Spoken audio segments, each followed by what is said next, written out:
श्री चरण में कोटि से वंदन। योग प्रदान आचार्य श्री महासमुद्र के श्री चरण में कोटि से वंदन। मुनिवृंद, उपस्थित धार्मिक प्रेमी भाइयों बहनों, दैनिक प्रवचन के अंतर्गत आज का विषय है आंबिल का महत्व। भगवान महावीर की वाणी है, तवेन परिशुद्धई, तब से आत्मा शुद्ध होती है। मानव जीवन का परम लक्ष्य है आत्मा का परिमार्जन।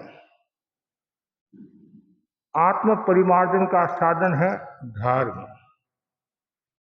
धर्म प्रवृत्ति से निवृत्ति की यात्रा है, असत्य से सत्य की यात्रा है, मृत्यु से अमरत्व की यात्रा है, राग से विराग की यात्रा है, भोग से योग की यात्रा है, असंयम से संयम की यात्रा है, वासना से उपासना की यात्रा है। धर्म आत्मा का गुण है। धर्म से आत्मा उज्जवल बनती है, पवित्र बनती है, निर्मल बनती है। भगवान महावीर ने धर्म के आत्मशुद्धि के 4 मार्ग बताए: सम्यक ज्ञान, सम्यक दर्शन, सम्यक चारित्र, सम्यक तप। उसमें महत्वपूर्ण है सम्यक तप। जीवन की पवित्रता के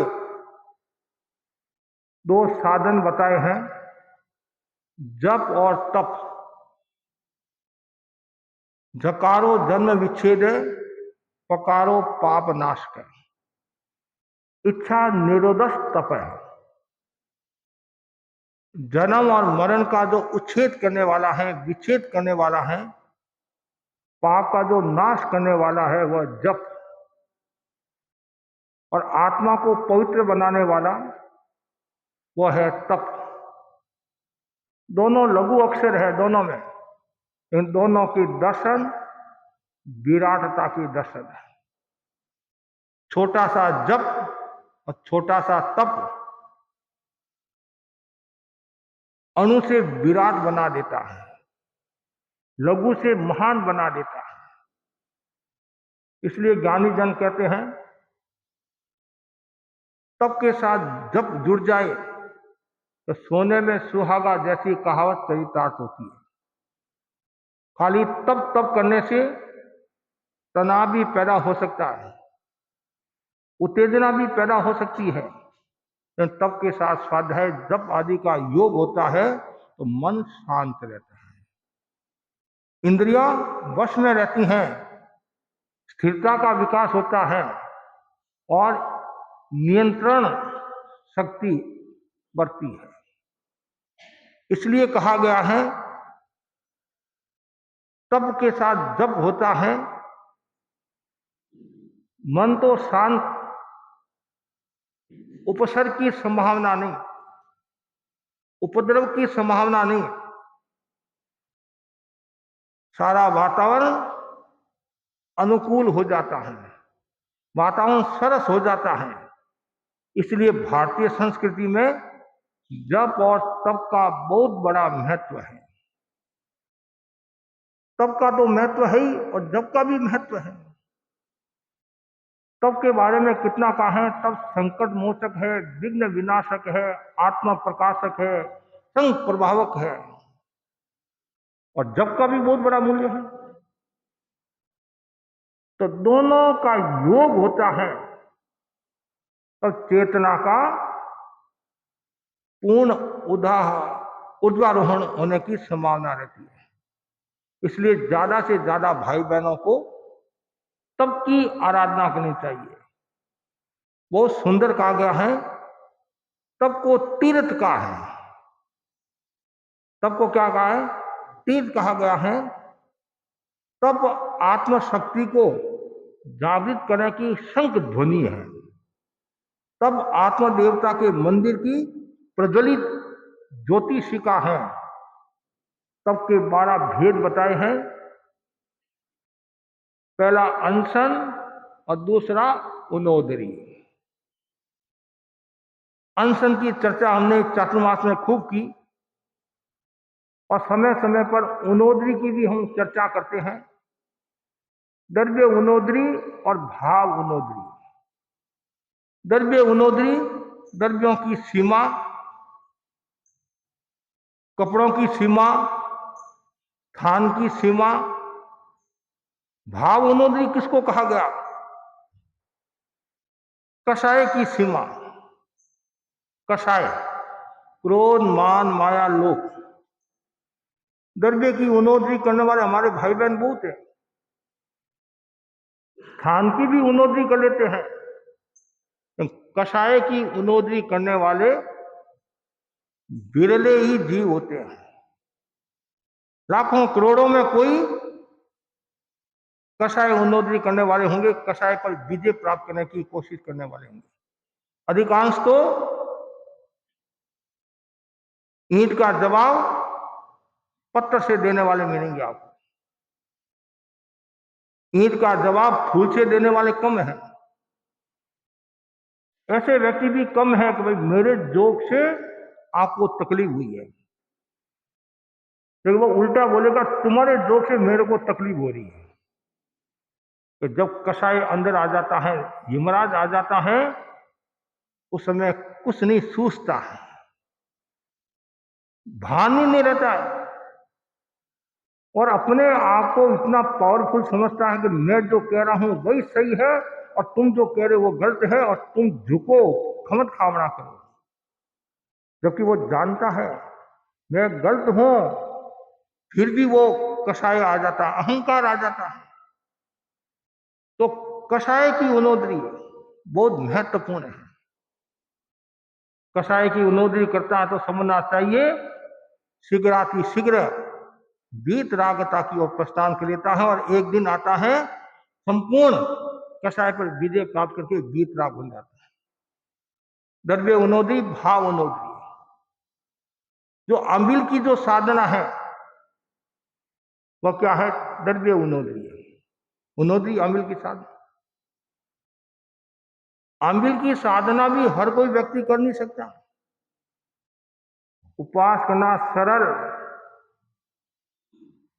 लेकिन एक चना खाकर, चावल खाकर अम्बिल करना बहुत मुश्किल है।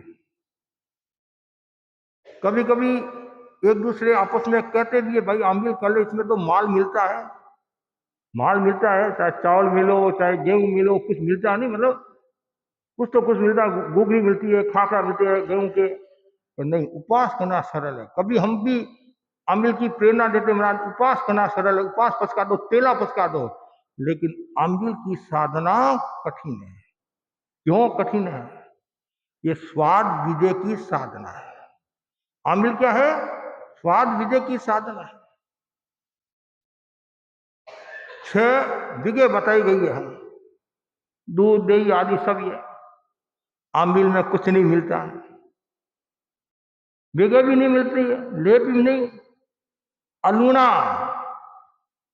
नमक भी नहीं, न सेंधा नमक न काली मिर्च, कुछ नहीं, केवल एक धान पानी। द्रव्य खा सकते उसके, एक धान पानी के, जो चना, चना का खाकरा ऐसे, मतलब लेकिन एक धान पानी।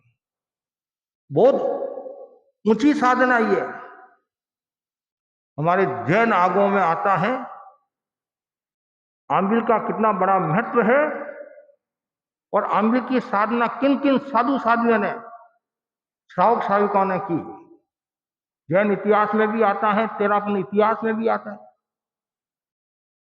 सबसे पहले हम सुंदरी की बात लें, ब्राह्मी सुंदरी, भगवान ऋषभ की सुपुत्री।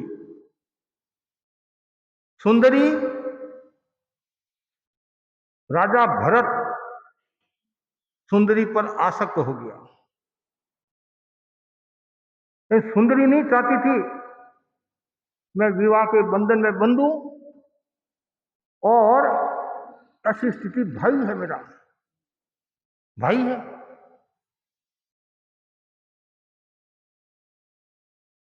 सुंदरी ने चिंतन किया। इधर भरत विजय के लिए यात्रा के लिए गया। सखंड की यात्रा करनी होती है। यात्रा करने के बाद जब मैं चक्रवर्ती बन जाऊंगा तब फिर मैं आगे बढ़ूंगा। वो तो यात्रा के लिए जाते हैं। अब पीछे से सुंदरी ने चिंतन किया। आसक्ति के अनेक कारण हैं। कोई किसी पर मोहित होता है, उसका एक बड़ा कारण है रंग रूप। सुंदर चेहरा, सुंदर रंग रूप को लेकर व्यक्ति आसक्त हो जाता है। उसको भोजन बनाना आतंक नहीं आता है, पढ़ाई की हुई है या नहीं, बात करना आतंक नहीं आता। एक बार तो वो रूप को देखकर मोहित हो जाएगी। सुंदरी का रूप अच्छा था। उसने सोचा धिक्कार है मेरे रूप को, स्वयं स्वीकार करना है, आत्मा का कल्याण करना है। कहते हैं 60,000 वर्ष तक आंबिल की साधना की। कितनी? 60,000 वर्ष तक। उधर भरत भी यात्रा करके आ गया। वो भी लंबे समय के बाद आया। देखा ये कौन है, ये सुंदरी है। अरे ऐसा रूप, साधना करेगा, तपस्या करेगा। अरे उपवास में भी कभी कभी समस्या आ जाती है। सुबह तो जैसे कोई भूजी बलजी की तरह लगते हैं, राजा भोज की तरह लगते हैं, और शाम को बांग्ला तेली की तरह हो जाते हैं। चेहरा एकदम मुरझा जाता है, कैसे ही हो जाता है। फिर सुंदरी ने दीक्षा लेकर आत्मा का उत्कर्ष किया, आत्मा का कल्याण किया। श्रीपाल मैना सुंदरी का उदाहरण आता है। मार्मिक प्रेरणा देने वाला उदाहरण है। कहानी बहुत लंबी है, सार में बताता हूं। मैना सुंदरी का जो संबंध श्रीपाल के साथ हुआ, और श्रीपाल को कुष्ठ रोग हो गया। कुष्ठ रोग हो गया, लेकिन मैना सुंदरी की हिम्मत, उसकी साधना, उसका त्याग, उसका बलिदान, उसका संयम, और नौका मंत्र का जाप, और आंबिल की ओली, आंबिल कहते, इसके द्वारा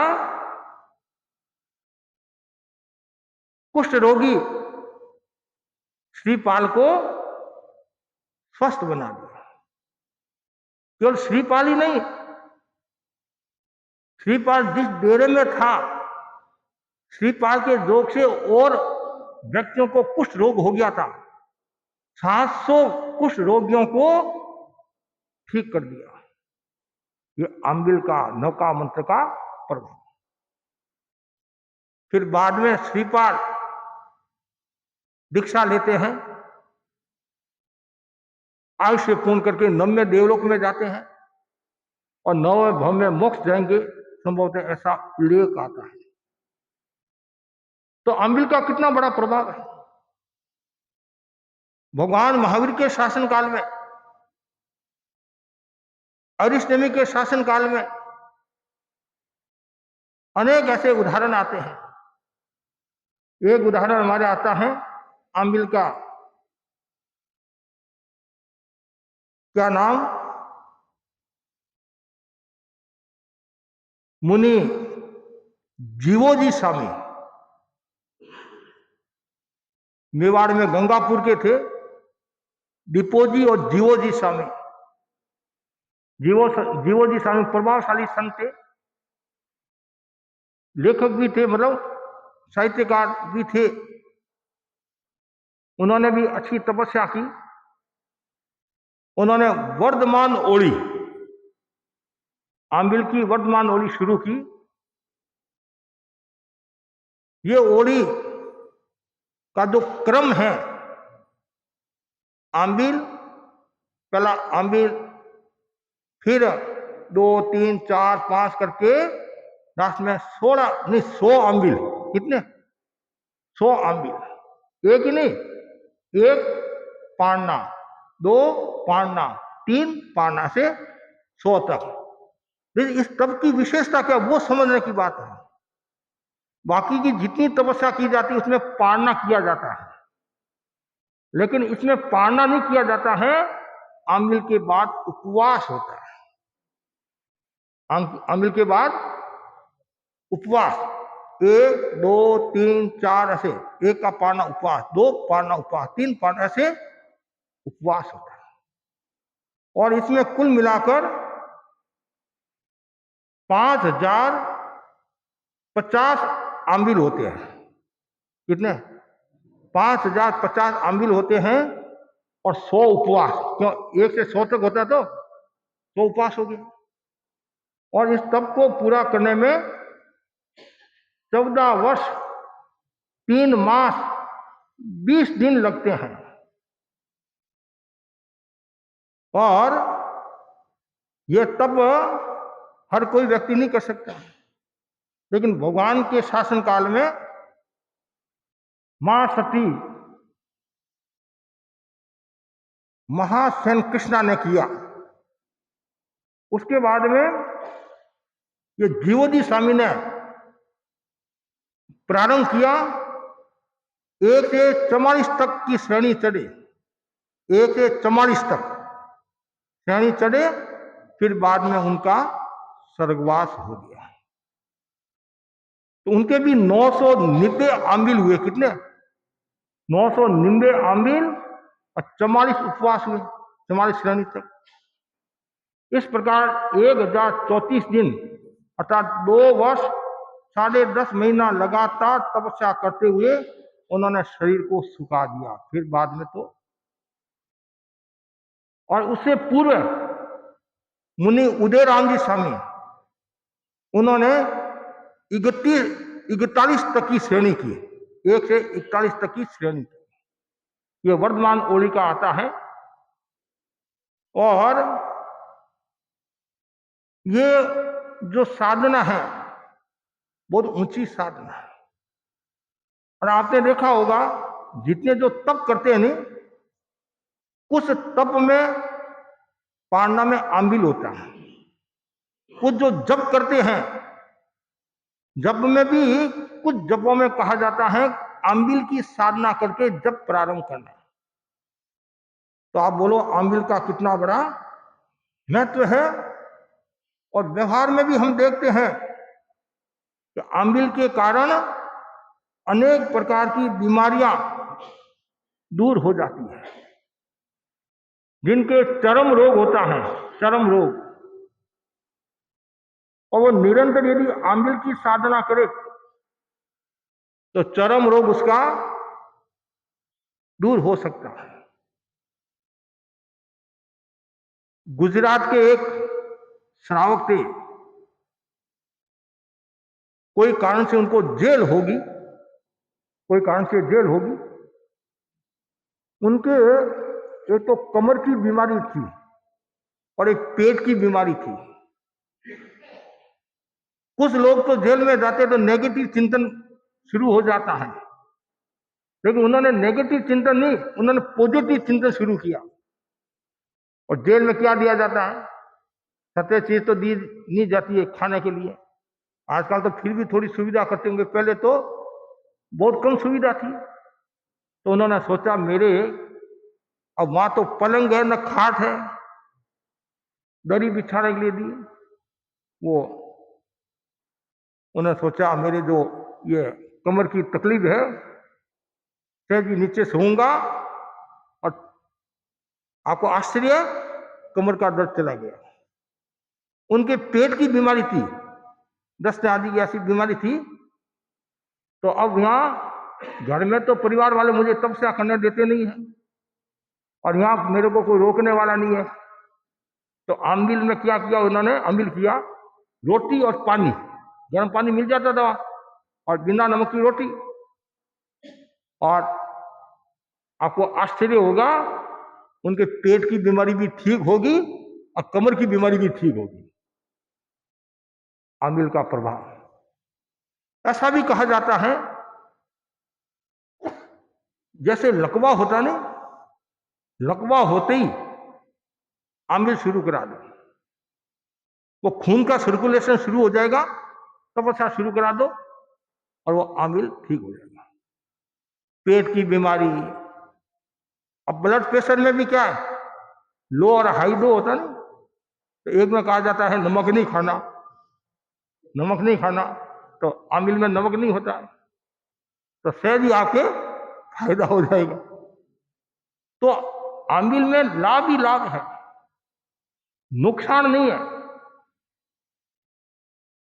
संभवतः सुजानगढ़ में उपवास की या आमिल की ओली चलती थी, उपवास की ऐसे एक जगह और भी आमिल की, और हमने भी कई जगह आमिल की ओली शुरू कराई। ओली का मतलब लड़ी, मतलब ये वारी शुरू कराई। इससे क्या होता है, घर की शुद्धि, क्षेत्र की शुद्धि, गांव की शुद्धि, और देवी देवता भी परेशान नहीं करते हैं, जिसका उदाहरण द्वारिका नगरी है। आमिल चलता तो तब तक तो द्वारिका नगरी सही सलामत थी। जैसे ही तप बंद हुआ और देवता ने अवसर देखकर द्वारिका को जला दिया। तो जहां घर में यदि आमिल चलता है, तपस्या चलती है, उस घर में उपसर्ग उपद्रव की संभावना नहीं के बराबर है। और यदि उपसर्ग हो भी गया, उपद्रव आ भी गया, कष्ट आ भी गया, वो टिकेगा नहीं। टिक भी गया तो आपको परेशान नहीं करेगा। कभी कभी कोई जैसे पेट की तकलीफ हो जाती है और कोई तकलीफ हो जाती है घर में, तो वो परेशान नहीं करती है। तो आमिल का बहुत बड़ा फायदा है। इन लोग आमिल के नाम से डरते हैं, और कभी कभी तो ऐसा होता है दर्शन ही नहीं करते, महाराज आमिल पचका देंगे, ये कर देंगे, वो कर देंगे। ऐसी बात नहीं, जरूर करना चाहिए आमिल। आमिल करने से द्रव्य भी फायदा है और भाव भी फायदा है। समय की भी बचत, समय की बचत होगी और पैसे की भी बचत। देखो हमें पॉजिटिव है और आत्मा की दृष्टि से लाभ। और क्या चाहिए आपको? समय समय पर त्याग तपस्या करनी चाहिए, और त्याग तपस्या करने से फायदा ही फायदा होता है, नुकसान नहीं होता है। जैसे जीवोजी स्वामी ने आमिल किया, शरीर को सुखा दिया, और कभी कभी तपस्या से शरीर कंचन हो जाता है। ऐसा भी कहा जाता है, कोई दुबला पतला है, उसने तपस्या की और पारना में यदि सावधानी रखता है, व्यवस्थित रहता है, तो उसका शरीर कंचन हो जाता है, बलिष्ठ हो जाता है। तप में अचिंत्य शक्ति है, तप का अचिंत्य प्रभाव है। प्रभाव यदि नहीं होता तो लोग तपस्या नहीं करते। प्रभाव है तब भी तपस्या करते हैं। प्राकृतिक चिकित्सा में भी उपवास आदि कराया जाता है, तो वो स्वास्थ्य की दृष्टि से कराया जाता है। लेकिन सब ये जानते हैं, और आजकल तो वैज्ञानिक भी कहते हैं कि रात्रि भोजन का निषेध करना चाहिए। बड़े बड़े डॉक्टर भी कहते हैं, और हमारे डॉक्टर भगवान महावीर ने 2500 वर्ष पहले कहा, लेकिन हमारी बात कौन सुनता? कौन सुनता? लोगों की बात सुनते हैं, घर की बात कम पसंद आती है, पड़ोसी की बात ज्यादा पसंद आती है। और डॉक्टर ने आपको कह दिया तुम्हारे को जिंदा रहना है तो रात का भोजन त्याग करना पड़ेगा, तुम्हारे को जिंदा रहना है, कैंसर की बीमारी से मुक्त होना है, तो गुटखा खाना बंद कर। और डॉक्टर ऐसा प्रहार करता है, ऐसा डंडा मारता है, तो आप सीधे होते हो। और हम प्रेम से समझाते हैं तो आप कम समझते हैं, कम समझ, ऐसी बात नहीं समझते, कम समझते हैं। कभी कभी कहा जाता है व्यवस्था में डंडे की आवश्यकता होती है, नहीं तो आप सुधरते नहीं है। लेकिन धर्म के क्षेत्र में हृदय परिवर्तन की बात होती है। हमारा एकमात्र लक्ष्य हृदय परिवर्तन। त्याग धर्म है, भोग अधर्म है, जबरदस्ती नहीं। आचार्य भिक्षु ने भी क्या कहा, उपदेश मतलब उपदेश देना है तो वो जबरदस्ती से नहीं होता, प्रेरणा दे सकते हैं। उपदेश में धर्म है, जबरदस्ती में धर्म नहीं है। मैंने आपको कहा अमल करना पड़ेगा, आप डर गए, महाराज ने आग लाल कर दी है, महाराज कुछ कर लेंगे या कोई ऐसा कर लेंगे मुश्किल हो जाएगा, हाँ महाराज करूं, वो धर्म नहीं है। और स्वेच्छा से तत्व समझ कर कोई चीज का त्याग करते हैं, अमल करते हैं, उपवास करते हैं, उसका मूल्य और ज्यादा होता है। इसलिए अमल करने से शारीरिक स्वास्थ्य की भी प्राप्ति होती है, मानसिक स्वास्थ्य की भी प्राप्ति होती है, भावनात्मक स्वास्थ्य की भी प्राप्ति होती है। भावनात्मक स्वास्थ्य, मन शुद्ध, भाव शुद्ध। इसलिए हमेशा भावना भाव, मेरा वह दिन आए मैं भी आमिल की साधना करूं। आज भी कुछ ऐसे लोग हैं जो सप्ताह में 15 दिन में आमिल या उपवास करते हैं। कोई शनिवार का, मंगलवार का, ऐसे ऐसे कोई उपवास करता है, कोई आमिल करता है। अनेक साधु साधुआं करते हैं आमिल। साध्वी बत्तू जी ने संभवतः 6 महीना तक आमिल किया। साध्वी मीरा जी सदाशहर की थी, जिन्होंने 13 महीना लगातार आमिल किया। बीकानेर की भाई लीला सुकानी ने भी संभवतः 180 दिन से ज्यादा संभवतः आमिल किए। चेन्नई की बाई नहार बाई ने संभवतः 500 आमिल किए। अब बोलो आप, और यहाँ एक आमिल करना होता है हमारा। सोचूंगी, देखूंगी, कितने मैसेज करते हैं, महिला मंडल को मैसेज किया, अमुक को मैसेज किया, हाँ कल तक बताते हैं, कल तक बताते हैं, हाँ कल तक बताते हैं। अरे कल तो आमिल है कि शाम तक बताते हैं, बाबो आवन ताली बाजे। कुछ तो मेहनत भी करनी पड़ती है, खाली मैसेज से कुछ नहीं होता है। मैसेज से शादी में लोग आ जाएंगे आपके, क्या आ जाएंगे? एक एक को फोन करना पड़ता है, कहते हैं संपर्क करना पड़ता है, तब लोग आते हैं। तो मैसेज की जगह मैसेज है, लेकिन जो मंडल सक्रिय होता है, जो भाई बहन सक्रिय होते हैं, तो वो तो फायदा उठा देते। तो जरूर समय समय पर आमिल की साधना जरूर करनी चाहिए। करने से फायदा ही फायदा है, नुकसान नहीं है। तो हम इतिहास को पढ़ते हैं, साधु साधुओं के बारे में सुनते हैं कि आमिल आमिल बहुत बड़ा महत्व है। और निरंतर भावना भाव कि मैं आमिल की साधना करूं, आमिल की साधना। और आमिल की साधना से अनेक कष्ट दूर होते हैं, अनेक रोग दूर होते हैं और शरीर निरोगी हो जाता है। इसलिए भावना भाव हमारा वह दिन आए कि हम आमिल की साधना करें। जैसे मैंने बताया आपको, महाशयन कृष्णा ने पूर्ण ये आमिल की ओली की, महाशयन कृष्णा साध्वी जी ने। तो इसलिए आमिल वर्तमान तप की ओली का महत्व है, आमिल का महत्व है, हर चीज का महत्व है। हर चीज का, क्या खाने का भी महत्व है? हाँ, खाने का भी महत्व है। यदि विवेक के साथ खाओगे, विवेक के साथ खाओगे तो फायदा है, और अविवेक के साथ खाए तो नुकसान हो जाएगा। वो तो आपके हाथ में। आमिल में भी कई बार क्या होता है, ज्यादा खाएंगे तो नुकसान हो जाएगा। देखिए ना, एक सीमा के साथ, संयम के साथ, विवेक के साथ। हमारे कोदर जी स्वामी का नाम सुना ना, अभी राशि को नमे कोदर जी, वो क्या करते थे? पारना में आमिल करते थे। बोलो, बहुत बड़ी बात। बड़ी बड़ी तपस्या में पारना में आमिल करना सामान्य बात नहीं। नहीं तो उपवास करते हैं, एकासना करते हैं, बेननी आज मेरी एकासना है, पर सूर्योदय के साथ ही उकाड़ी तैयार रखना, केर मूंग तैयार रखना। अरे एक एकासना किया जिसमें भी इतनी व्यवस्था, क्यों? कि मेरे पाड़ना है। एक भाई बोला, तेरे पाड़ना तो मेरे भी पाड़ना है। कैसे? मेरे रात्रि भोजन का त्याग है, मैंने भी तो 12 घंटा त्याग किया है, मेरे भी पाड़ना है। कोई कहता है मेरे भी पाड़ना, कैसे? मैंने नवकाशी किए थे, मेरे भी पाड़ना है। पाड़ना में छोटे बच्चे पहले उपवास करते ना, जैसा मैंने सुना कि पाड़ना में माल मिलेगा। पाड़ना में कुछ तो उद्दिष्टि से करते थे उपास भूखा है, पारना में माल मिलेगा, और मम्मी भी सीरा है वो बनाकर देगी, उकाड़ी बनाकर देगी, केर मूंग आदि, उसके लिए नहीं करना है। मूल बात यह है साधना के लिए करना है, स्वास्थ्य के लिए करना है। स्वास्थ्य में भी मानसिक स्वास्थ्य, भावनात्मक स्वास्थ्य, शारीरिक स्वास्थ्य तो जरूरी है। शारीरिक स्वास्थ्य के बिना मानसिक और भावनात्मक स्वास्थ्य की साधना भी मुश्किल है। शरीर स्वस्थ होगा तो साधना भी होगी।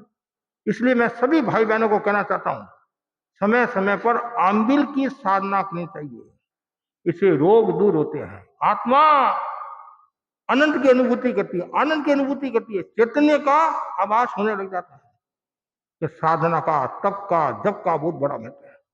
ऐसे ही जप का भी बहुत बड़ा महत्व है। इधर तो इतना प्रचलन नहीं है संभवतः, उधर मेवाड़, महाराष्ट्र, गुजरात, महाराष्ट्र में उधर आंबिल की ओड़ी कराते हैं। आंबिल की ओड़ी, नवानिक आध्यात्मिक अनुष्ठान प्रारंभ होता है एकम से नम तक, और आंबिल की जो ओड़ी शुरू होती है छठ से लेकर पूनम तक, नवपद की ओड़ी होती है, नवपद की ओड़ी होती है, और उसमें 9 दिन तक आंबिल की साधना करते हैं। और ये जो आंबिल करते हैं इसमें प्राय एक धान पानी। अन्य संप्रदाय में जो आंबिल करते हैं उसमें और भी चीज खाते हैं, और भी मतलब सेंधा नमक भी खा लेते हैं, पापड़ भी खा लेते हैं, वो भी खा लेते हैं। लेकिन हमारे धर्म संघ की ये परंपरा है एक धान पानी। और कभी कभी हमें यदि ये आंबिल पचकाना होता है तो पहले हम पूछते हैं, दूसरी समाज के लोग यदि पचकते हैं तो पहले पूछते, भाई आंबिल है निवी है? निवी मतलब वो उनका आंबिल है और हमारी निवी है, हमारी निवी है। ये निवी में भी नहीं खाना, तो आंबिल में वो 17 आइटम खाते हैं, लेकिन उनमें भी कुछ ऐसे भी है जो केवल एक धान पानी पर ऐसे भी होते हैं, वो अलग अलग है। लेकिन तेरापन धर्म संघ की ये परंपरा है एक धान पानी। तो इसके लिए ज्यादा से ज्यादा भाई बहनों को आंबिल की साधना करनी चाहिए, और आंबिल की साधना करने से लाभ होता है, तप की साधना करने से लाभ होता है, कर्म क्षय होते हैं, आत्मा शुद्ध होती है, आत्मा का शोधन होता है, और आत्मा विकसित होती है। और साथ में जप भी होना चाहिए। नवपद ओली जो कराई जाती है, जैसे नमो अरहंताणं, तो पहले दिन जो आंबिल करते हैं नवपद ओली में, किसका करते हैं? सफेद रंग का करते हैं, सफेद रंग का करते हैं चावल। कि नमो अरहंता जो है सफेद रंग का प्रतीक है, नमो सिद्धाणं लाल रंग का प्रतीक है गेहूं, और नमो आर्याणं पीले रंग का प्रतीक है तो चना ही होता नहीं, चना भी होता है। और नमो ऊर्ध्वाणं, उसमें वो ये हरा चना भी हो जाता है, और मूंग भी हो जाता है। और नमो लोए सब सावणं, इसमें वो काला उड़द का भी ऐसे कराया जाता है। और बाकी के जो 4 लास्ट के हैं, नमो नानस्य, नमो दंशनस्य, नमो चरितस्य, नमो तवस्य, ये 4 है। तो इसमें क्या है?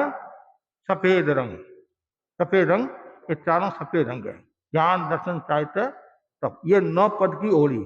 और इनमें ऐसा भी बताया जाता है, लोगस की इतनी माला फेरना, नमोत्थवन की माला फेरना, खमा स्मरणा की माला फेरना, अलग अलग ऐसे। हमारी परंपरा में इतना प्रचलन नहीं है, अन्य परंपरा में इतना उनका ये प्रचलन है। लेकिन आंबिल के साथ जप जरूर करना चाहिए। मैंने पहले भी बताया, हमारे एक साध्वी जी है, वर्तमान में भी है, उनकी आंख चली गई, नजर चली गई। आंबिल और मंत्र की साधना की, पुनः रोशनी आ गई। अब बोलो, ये तो घटित घटना है। तो इसलिए बहुत फायदा है आंबिल में। आप डरो मत, और डरोगे तो फिर विकास नहीं होगा। थोड़ा मुकाबला तो करना पड़ेगा, कष्टों को सहन करना पड़ेगा। और जब जिनके आंबिल की साधना लागू हो जाती है ना, लागू होगी मतलब शरीर के अनुकूल हो गया, तब बड़ी से बड़ी समस्या से निजात पा सकते हैं। और आंबिल की साधना से अब लब्धि शक्ति को भी प्राप्त कर सकते हैं, लब्धि और शक्ति। जैसे वो गोशालक ने वो साधना की थी नहीं, हाँ, भगवान ने जो वो बताई थी नहीं वो, तो उसमें आंबिल की साधना थी, आंबिल। तो इसलिए अब डरो मत, महीना में एक जरूर आंबिल करना चाहिए। इस पेट को भी थोड़ा विश्राम देना चाहिए। जैसे किसान लोग होते हैं ना, किसान लोग खेती करते हैं तो अमावस्या के दिन खेती नहीं करते हैं, अमावस्या के दिन खेती नहीं करते। पूछते क्यों? कि हमारा रोजाना धरती का पेड़ खोदते हैं, हाँ, तो कभी तो इनको भी विश्राम देना चाहिए, रोजाना ही पाप करते हैं, तो पेट को भी विश्राम और साधना के लिए भी करना। तो बस मैं आज इतना ही आपको कहना चाहता हूं, जितने भी यहाँ भाई बहन बैठे हैं वो जरूर तप और जप की साधना करें। और जप में भी नवकार मंत्र इतना पावरफुल है, इतना पावरफुल है, जिनकी हम कल्पना नहीं कर सकते हैं। और मैंने अनेक उदाहरण आपके सामने प्रस्तुत किए नवकार मंत्र के। सेठ का एक लड़का, लड़के की शादी होगी, वह इतना कोमल था, कोई प्रकार का व्यापार नहीं करता, घर पर बैठा रहता, बाप कमाता और बेटा खाता। आज भी कभी कभी ऐसा सुनने में आता है। पूछते भाई कितने बेटे? एक बेटा। क्या? तो मैं कमाता हूं और बेटा शाली बदर की तरह, शाली बदर की तरह। वो बहुत समझदार थी। बहू के मन में आया पिताजी बूढ़े हो रहे हैं, ससुर जी बूढ़े हो रहे हैं और ये घर में ऐसे ही बैठे हैं। तो कहा, थोड़ी चेतना जगाई, प्रेरणा दी, आप घर पर बैठे रहते हो, पिताजी का सेवा करना चाहिए। पिताजी का धर्म ध्यान का समय है, धर्म आराधना का समय है, व्याख्यान सुनने का समय है। आप पिताजी को आप धर्म ध्यान करो और दुकान मैं संभालूंगा।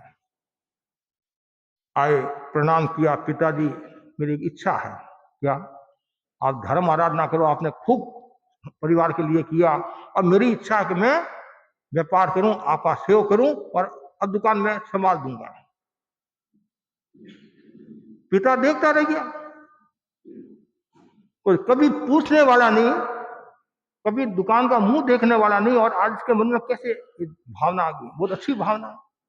पिता धर्म ध्यान में लग गया और बेटा दुकान आया। किराना की दुकान थी, तो उसमें सब माल भी रखना, फिर वापिस शाम को अंदर रखना। बेचारा थक गया हो, तो 4 दिन में थक गया। पिताजी के पास आया, पिताजी आपको प्रणाम, मैं तो 4 दिन में थक गया और आप कितने वर्षों से ये काम करे हैं, धन्य है आपको, आपके श्रम को नमस्कार है। और मैं सौभाग्यशाली हूं कि मुझे ऐसे पिता मिले, और मैं भी कोशिश करूंगा कुछ ये व्यापार आदि करूं। एक दिन की बात है, तो घर में शांति अच्छी तरह से चल रहा है। एक कोई सन्यासी आया और सन्यासी ने लड़के को देखा और सेठ को कहा, तुम्हारे लड़के का आयुष्य 15 दिन का है, 15 दिन का आयुष्य है। सेठ तो चिंतित हो गया, इतना धन खाएगा कौन, इतना व्यापार कौन संभालेगा? टेंशन होना स्वाभाविक है। एक दिन सेठ उदास बैठा था, एक दिन क्या मतलब उसी दिन की बात समझ लीजिए, उदास बैठा था। बेटा बोला, क्या हुआ पिताजी?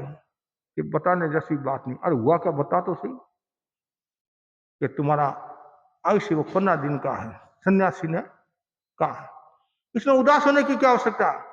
15 दिन में हम तो बहुत कुछ कर सकते हैं, 15 दिन में तो बहुत कुछ कर सकते हैं। कभी कभी होता नहीं, मतलब एक लास्ट का क्षण कोई कहते तो तुम्हारा ऐसे पूरा होने वाला है, तो वो धर्म आराधना करके बेड़ा पार कर लेता है। तो बहुत कुछ कर सकते हैं। बाप भी देखता रहेगा, बेटा कितना विनीत, कई चेहरे पर नहीं तो आज करे 15 दिन, और छोटी उम्र में कोई बता दे, माँ बाप के भी हार्ट अटैक आ जाता है, बच्चा के भी कुछ हो सकता है, लेकिन वो इतना मनोबल मजबूत। ये बात पत्नी ने सुनी और जाना तो है ही, सन्यासी ने कहा है, और धर्म आराधना में लगी, धर्म आराधना में लगी। इधर बाप ने बेटे से कहा, तुम्हारी कोई इच्छा हो तो बता दे, क्यों 15 दिन का मेहमान है, कोई इच्छा हो तो। लड़का बोला, पिता जब मेरा जन्म हुआ तभी आपने जन्मोत्सव नहीं बनाया, मतलब खर्चा नहीं किया, शादी में भी आपने खर्चा नहीं किया। अब मेरी इच्छा है पूरे गांव को भोजन कराना, 36 कौम को जिमन। वो जो शेर था वो 1 नंबर का कंजूस था। कंजूस ऐसा कहा जाता नहीं। दुनिया में सबसे बड़ा दाता कौन है? सबसे बड़ा दाता कंजूस है। आप कहेंगे कंजूस दाता कैसे हुआ? जिंदगी भर तक वो किसी को नहीं देता, न खाता न किसी को देता है, और मरने के बाद में सारी संपत्ति जनता के काम आ जाती है। तो सबसे बड़ा वो दाता हो गया नहीं, जनता के काम आ जाती। अब उसका मन तो नहीं, लेकिन बेटा ने कहा है 36 कौम को भोजन करा दिया, और लोग भी देखते रह गए। 1 नंबर का कंजूस, आज सूरज कहां उदित हुआ, लेकिन लोग तो राजी होंगे नहीं, माल मिलता तो राजी क्यों होंगे? जीवन है तो आधी रात को तैयार है। अब वो ऐसे करते, अब लास्ट दिन रहा, लास्ट। अब पत्नी और सजग होगी, और लड़का निश्चिंतता के साथ सो गया। अब मरना तो है, ये क्यों टेंशन पा रहे? और इधर ये इतनी नौका मंत्र के जाप में तलीन होगी, परिवार मतलब सासू आदि जो भी मतलब से तलीन होगी। आवाज आई, आवाज आकाशवाणी, आवाज आई, मौत टल गई है, मौत टल गई है। सुबह 15 दिन पूरे हो गए, वो तो सोया का सोया, लेकिन करवट ऐसे की तो सेठ ने सोचा ये क्या हुआ, ये तो जीवित है, मरा ही नहीं है। तो सन्यासी झूठा, सन्यासी झूठा, उसने झूठा समाज दिया, झूठी बात बताई। तब वो बोली, सन्यासी ने झूठी बात नहीं की, सन्यासी ने सही कहा, लेकिन हमने नौका मंत्र का जाप किया, नौका मंत्र में इतने तलीन हो गए और मौत टल गई। यानी घाटी, कभी कुंडली में आता नहीं कि भाई घाटी आने वाली है, ये आने वाली है, थोड़े सजग रहेंगे तो हो सकता है घाटी टल जाए, घाटी टल जाए। क्यों? कभी कभी अकाल मौत भी होती है, कभी और मतलब सावधानी रखे तो वो घाटी से टाला जा सकता है। तो एक नौका मंत्र का प्रवास सेठ भी देखते रह गए, परिवार के लोग देखते रह गए, आसपास का वातावरण भी सरस हो गया कि नौका मंत्र के जाप में कितनी शक्ति है और कितना पावर है। तो मैं तो और आपको कहना चाहता हूं, सबके साथ नौका मंत्र का जाप करो और अपने आराध्य को इष्ट याद करो, इष्ट को याद करो, बेड़ा पार, बेड़ा पार। तो इसलिए भगवान की जो वाणी है, इस वाणी का बहुत बड़ा मूल्य है। भगवान की वाणी के प्रति आस्था रखो, और जप और तप ये चेतना के उदाहरण के साधन है, मन को साधने के साधन है, मन को पवित्र बनाने के साधन है। जप और तप, इसकी आराधना करते रहो। और प्रवचन पूरा होने के बाद में फिर जप का भी कार्यक्रम चलेगा, और उसके बाद में फिर दूसरा कार्यक्रम।